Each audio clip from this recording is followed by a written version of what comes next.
शरारती जग्गू आज अपनी मम्मा के साथ बाजार गया हुआ था। वहाँ उसे चाचा छमछम की दुकान पर एक बड़ा बाजा पसंद आ जाता है। मम्मा, मुझे वो बड़े वाला बाजा ले दें। चाचा, कितने का है वो बड़ा बाजा? वो बाजा 50 का है। गोरी अपने बेटे जग्गू को वो बाजा ले देती है। जग्गू ने बाजा क्या ले लिया था, वो तो सब छोटे बड़े पक्षियों को अपने बाजे से बहुत तंग करने लगा था। मिट्ठू अंकल अपने घोंसले में बैठे मजे मजे से आम खा रहे थे। पीछे से जग्गू जाता है और जोर से बाजा बजाता है। मिट्ठू अंकल डरकर पेड़ से नीचे गिर जाता है और उसका आम भी मट्टी से गंदा हो जाता है। मिट्ठू अंकल डर गए, मिट्ठू अंकल डर गए। अपनी माँ को डराओ जाकर, बदतमीज बुरे कौवे। मैं अभी जाकर तुम्हारी माँ को तुम्हारी शिकायत लगाता हूँ। जाओ जाओ चाचा मिट्ठू, ये बाजा मुझे मेरी माँ ने ही लेकर दिया है। जग्गू अपना बाजा बजाता हुआ वहाँ से भाग जाता है और जाकर कबूतर और कबूतरी की खिड़की में बैठ जाता है। ये कौन है शरारती बच्चा? लूसी, देखो और इसे भगाओ यहाँ से। मेरे सर में पहले ही बहुत दर्द है। अरे काले कौवे कहीं के, भागो यहाँ से। आंटी, क्या हुआ? क्या मेरे बाजे की आवाज आपको पसंद नहीं आई? चलो अब और जोर से बजाता हूँ। लूसी जैसे ही जग्गू को मारने के लिए भरती है तो जग्गू भागकर अपने घर चला जाता है। गौरी, आज तुम्हारे बेटे ने मुझे बहुत तंग किया है। मेरा आम भी मिट्टी में गिर गया और मैं भी। उसके बाजे की आवाज से मैं बहुत डर गया था। मिट्ठू, जब तुम छोटे थे तो क्या तुम ऐसी शरारतें नहीं करते थे? उस वक्त ऐसे बड़े बड़े बाजे भी ना थे। तब तो छोटी छोटी सीढ़ियाँ हुआ करती थी। तुम अपने बेटे को समझाओ, अगर फिर मेरे घर की तरफ आया तो मैं बहुत मारूंगा उसे। इतने में जग्गू भी कबूतर और कबूतरी को तंग करके घर लौट आता है और आकर चुपके से मिट्ठू अंकल के पीछे जाकर जोर से बाजा बजाता है। मिट्ठू अंकल डर के मारे गिर जाता है। जग्गू और उसकी मम्मा हंसने लग जाते हैं। जब तुम्हें किसी से मार पड़ेगी ना तो तब समझोगे तुम शरारती बच्चे। मिट्ठू वहाँ से चला जाता है। मम्मा, जब मैंने कबूतर अंकल की खिड़की में बैठकर जोर से बाजा बजाया तो कबूतर भी डर गया था। जग्गू, काले चिड़िया को भी डराना। उसके बच्चे तो तुम्हारे बाजे की आवाज से बहुत डरेंगे। हाँ मम्मा, मैं काले चिड़िया आंटी के घर जाकर अपना बाजा बजाऊंगा। फिर दूसरे दिन जग्गू ऐसा ही करता है। जग्गू सीधा चिड़िया के घर जाता है। वो घर के बाहर एक पेड़ में छुपकर बैठ जाता है और पूरे जोर से बड़ा बाजा बजाता है। चिड़िया के बच्चे अभी छोटे थे। दोनों बच्चे रोने लग जाते हैं। वो डर जाते हैं। ये कौन शरारती बच्चा है? मेरे बच्चे को डराया है किसी बुरे पक्षी ने। मैं अभी देखती हूँ। इतने में बाजा फिर से बजता है।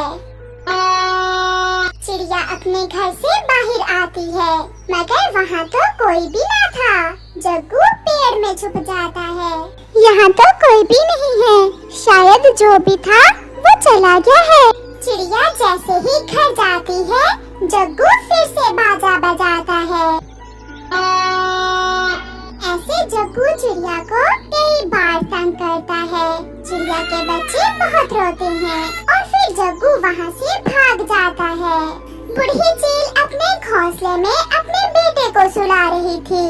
सो जा, सो जा, सो जा, सो जा, मेरे राज दुलारे सो जा।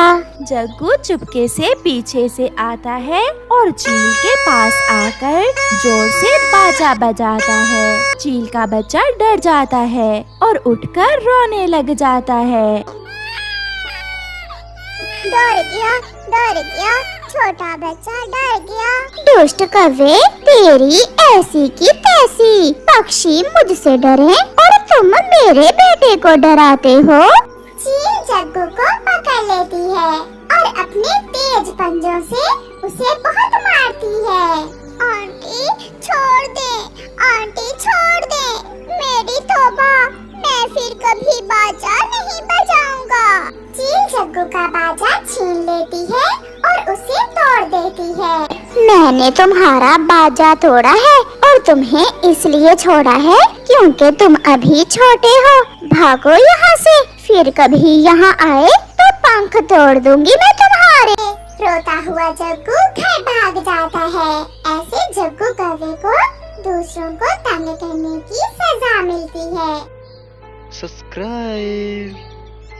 तेज हवा इस बात का संकेत दे रही थी कि आज जंगल में कोई बड़ा तूफान आने वाला है। सभी पेड़ पौधे, फूल और पक्षी डरे हुए थे। दोस्त, मेरी पंखुड़ियाँ बिखर जाएंगी, हवा बहुत तेज है। इस तेज हवा के साथ बादल आएंगे और फिर बरसात होगी। मेरे दोस्त, हमारी पंखुड़ियाँ तो बिखर जाएंगी और फिर बारिश के बाद हमारे जैसे बहुत से फूल खिलेंगे इस जंगल में।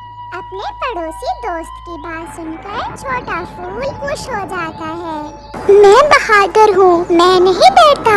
अगर मैं बिखर भी गया तो मेरी खुशबू इन हवाओं में बाकी रहेगी। डर है, मुझे बहुत डर है। मेरी पुरानी दोस्त, मैं गिर जाऊंगा, मैं टूट जाऊंगा, मैं मर जाऊंगा।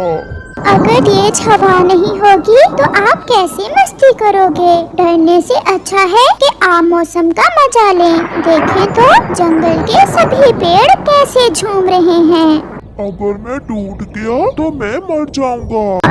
नहीं, अगर आप टूट भी गए तो आगे जड़ों से आप जैसी कई शाखाएं फूटेंगी जो सब अलग अलग आप जैसा विशाल पेड़ बनेगी। ऐसे डरते हुए जिंदगी के पल गुजारने से कहीं अच्छा है कि प्रकृति पर विश्वास रखें। मैं उम्मीद करता हूँ कि मैं आने वाली बारिश जरूर देखूंगा और इस बारिश से तुम पर फूल मैं देखूंगी और फिर उन फूलों से फल। ऐसे पेड़ और नदी भी बातें करते हैं। तेज हवा के साथ बारिश भी शुरू हो जाती है।